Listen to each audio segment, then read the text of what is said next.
All right. Well, welcome to the Focused Fundraiser, where we explore how to prioritize in fundraising because doing more isn't the goal, doing what matters most is. And the goal with this time is to hear from successful fundraisers like Ian who are in the trenches and willing to share the practices they use on a daily basis to focus on what matters most and what is moving their organization forward. So today I am joined by Ian Toville, the development director at Ketcha Outdoors. Thanks for joining me, Kevin. Or I'm sorry, Yeah, not Kevin, Ian. yeah, you're I good. apologize. Yeah, yeah, no worries. Thanks for Got having me. Ketcha in my mind. Really appreciate it. Yeah, Yeah. So let's start with a little bit of your background. What roles have you played in fundraising over the years? And what's something you've seen change in those years? yeah, yeah. So yeah, I've been in fundraising for about 3 years. Kind of started out on the marketing side, working with fundraising teams at a private school here in Maine, and then just prior to my job here as development director at Ketcha, was the development and marketing director at at the Ronald McDonald's House Charities of Maine. And so, I think kind of one of the biggest things I've seen change. It's just the way fundraisers are approaching things and how we're kind of going about it, especially here in Maine. Maine's such a small, tight knit community. I think, prior, even, last 5, 10 years, it seemed very like we're competitive and, nonprofits are like, well, like, I'm not going to share X because I don't want you to potentially get money that might go to me.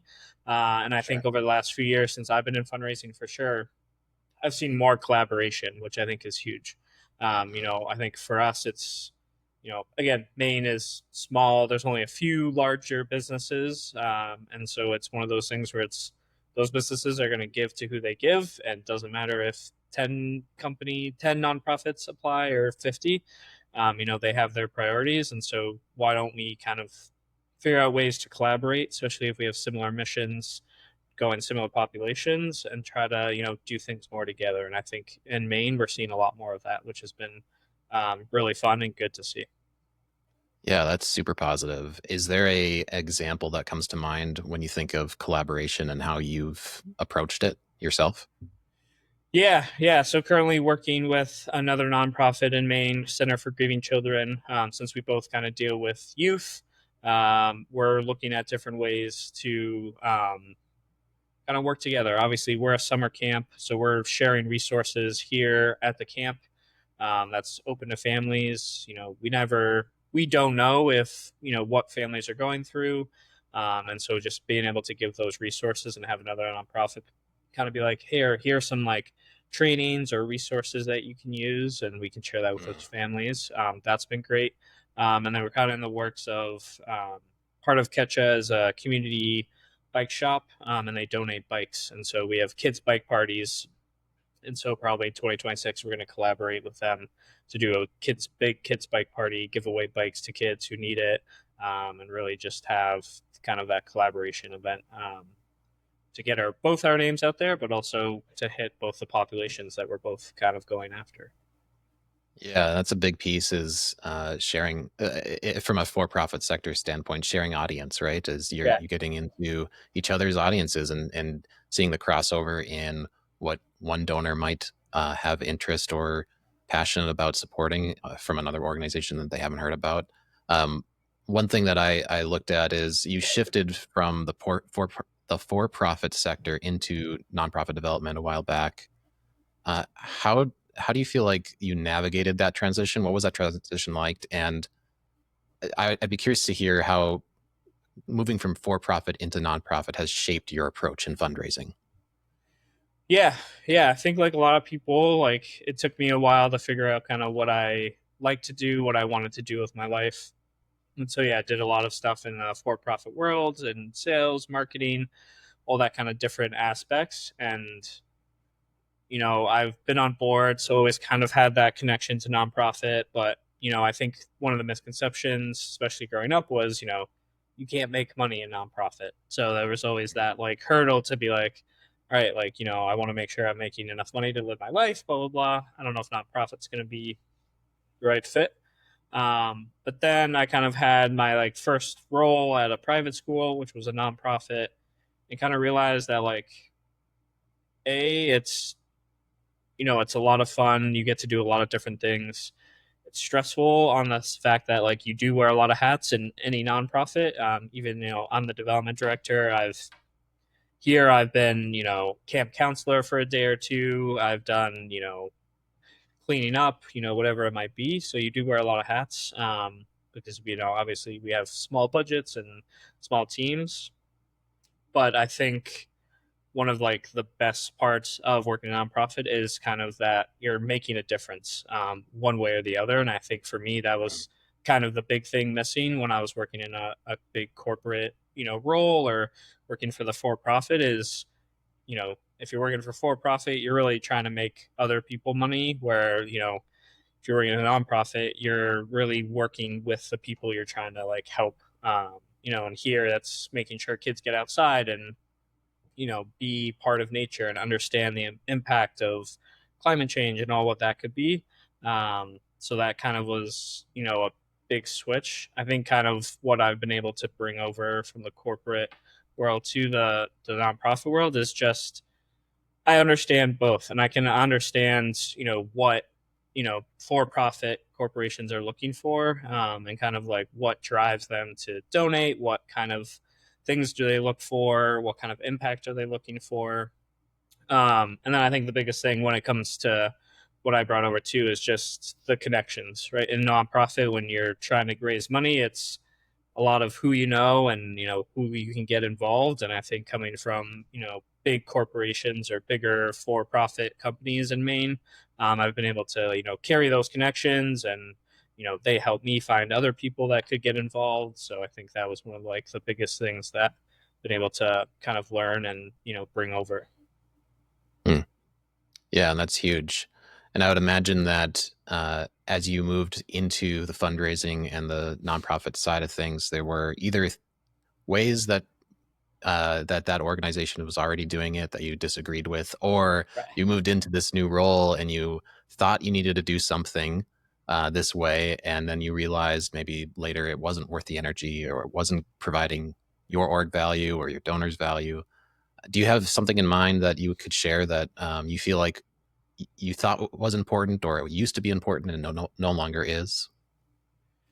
Yeah, I think, especially coming where you're trying to like raise money and, raise as much money. I think one of the things that I really thought was the most important was like perfection. Like everything had to be perfect, had to have the perfect appeal, had to make sure that every event was perfect, every email was perfectly worded and all this. And, it kind of lost what I realized. And, it kind of lost that like, emotional, that like connection that you're trying to make, because you're so focused. I was so focused on, all right, spending like hours being like, all right, like I want to make sure like does this make sense? Oh, will this word offend this person or whatever it might be? And at the end of the day, your grammar, if something's misspelled, or if not everything's perfect, that's not going to really deter someone from donating or giving money to or continue to giving you money. It's really more about making sure you're creating those authentic connections, finding ways to connect with them. That's not just that transaction of, hey, thanks, you give money. That's what I'm going to really talk to you about, finding those different ways. And it's okay to like mess up or say a bunch of times if you're on a phone conversation, or as you're trying to think. Those aren't things that are actually going to deter people. It's, again, they're looking for that connection. They're looking for you to kind of bridge that gap of how their support could help your mission.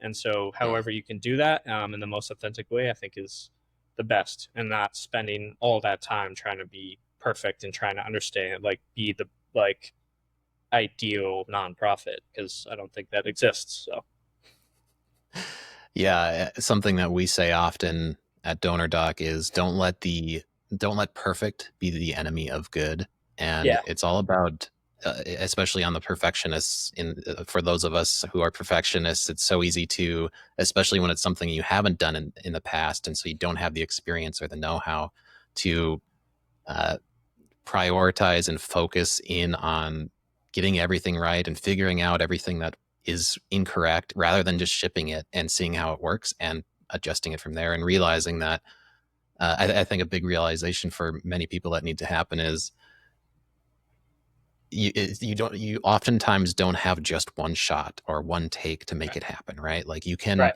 you can try and fail or not quite succeed and hit the goal that you want, and then you can iterate and do better the next time. And there's almost always another time to try, right? Yeah. Yeah. Yeah. There's always another opportunity. Most people, yeah, will. Some people don't answer. Some people will, and it's you just keep going. And if yeah, I think yeah, if you're persistent and you're calm and courteous, that usually most people will respond some way or another. But it may not be So the first time. Yeah. yeah, it might not be the first time. And in that experimental mindset, on this is very common in the for-profit sector of small experiments and A/B testing and trying mini campaigns before you go all in on a big campaign to figure out what works. Um, in the nonprofit sector, how do you decide where to invest your time? Where there's all these growth opportunities or ideas, and people are talking about you should be doing this and you should be doing that, and all these shoulds of how you could grow. How do you prioritize and personally in your own work and focus on what you think will work? Yeah. Yeah. I mean, I think it's hard, right? To your point, like there's so many things that it's like this is what you should be doing to raise $1 million. This is what you should be doing to do X. And I think one thing that's good about nonprofits is, you know, similarly kind of to for profit, but we have a lot of flexibility, I think, which is good. And, especially if you have a good team behind you, I think for us and for me, it's looking at all the information as I can and trying to best see, okay, like what will be the return if we do this, and really trying to understand the cost analysis and cost benefit analysis of each decision. Not going too like deep into it, but understanding that hey, we might throw this at the wall and it could just be a disaster, but it's something that I think could be worth trying. And just having that conviction and and having that passion and understanding of like not everything's going to work. Not everything's going to be, just because it works for nonprofit A doesn't actually mean it's going to work for nonprofit B. We're all different in how we do things, how we're organized. And so I think for me and for like the organization I work for and past organizations, it's a lot of all right, like let's look at it. If it's a minimal cost and it could potentially be good, let's go for it because again, worst case, it doesn't work. We now know that this is an avenue that we want to go down, and then we can kind of pivot and be like, all right, what else could we do? And I think it's as a development person in a nonprofit, you always kind of have to have that like flexibility and understand that yeah, there's more ways to do things and just trying to pick the best one and understanding, yeah, all right, if this doesn't work, how are we going to pivot fast and pivot, financially responsible enough to kind of still hit the goal that we're trying to hit with this experiment. So you touched on the cost benefit analysis and approaching it a little bit from not just a gut check, but also a let's prove it out point of view of data gathering and looking at the numbers. Do you have a tool or a method that you have adopted in your approach to this? Yeah, I mean, I think a lot of it is, especially when we're trying to do something. I try to talk to as many donors as I can, especially if it's going to be kind of directed at them, whether that's like through a survey that I email out or hand like one-on-one conversations, even in person on calls.